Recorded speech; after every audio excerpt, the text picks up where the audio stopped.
Here's a tiny detail that makes your defense twice as fast. When people first learn to box, they often get taught that the easiest way to defend against a punch is to simply step back by pushing out of range. This makes sense from a logical standpoint, but there is a flaw with this. The flaw is that when I'm in my base boxing stance here, in order to simply push out of range, I need to effectively shift a bit of weight onto that front foot first. And what that does is it brings me closer to my opponent for a split second. In an ideal world, we don't want to be doing this. Whenever we want to push out of range, we don't want to be having to shift our weight to our front foot and then pushing off of that leg.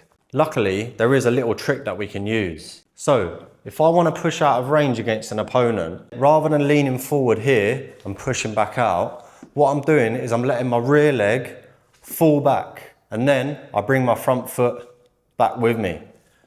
Again, weight is on my back foot, I might be here, opponent is about to lunge into an attack, so rather than leaning forward into that in order to push off, I'm actually just going to let that rear leg drop back and then bring my front foot with me. What this little trick does is it shaves milliseconds off of your defensive movements, and that can be all it takes to set up a perfect counter.